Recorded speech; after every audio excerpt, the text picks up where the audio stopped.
यहाँ हेर्नुहोस् है साथीभाइ आजको मौसमहरू जस्तो छ है मौसम विभागहरू है यहाँ हेर्नुहोस् आकाशहरू है पारी बादल कुहिरो लागेर पानी परेर हो र के भन्नु भने एउटा कुरा भन्नु मन लाग्यो हामी सत्य र एउटा इमान्दार अन्त धेरै कुराबाट भित्रभित्र टुटेपछि र सबैलाई राम्रो सोच्ने मान्छेले छोरा मान्छेले त्यो तमासा देखाउनु जान्दैन है नराम्रो कसैलाई भन्नु पनि जान्दैन रहेछ त्यो अरूले जस्तो कन्डो पछाडि कुरा गरेर ढालेर भन्नु पनि जान्दैन हो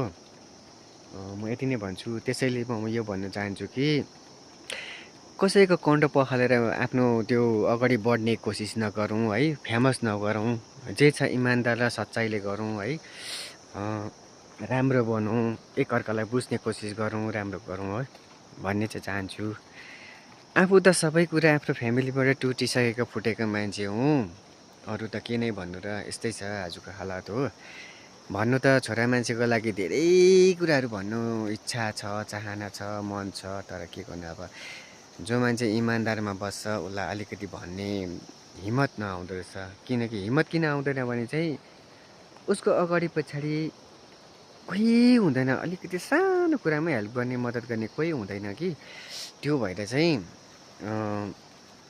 त्यसैले ऊ भित्रभित्रै कमजोरी भएको हुन्छ त्यसैले चाहिँ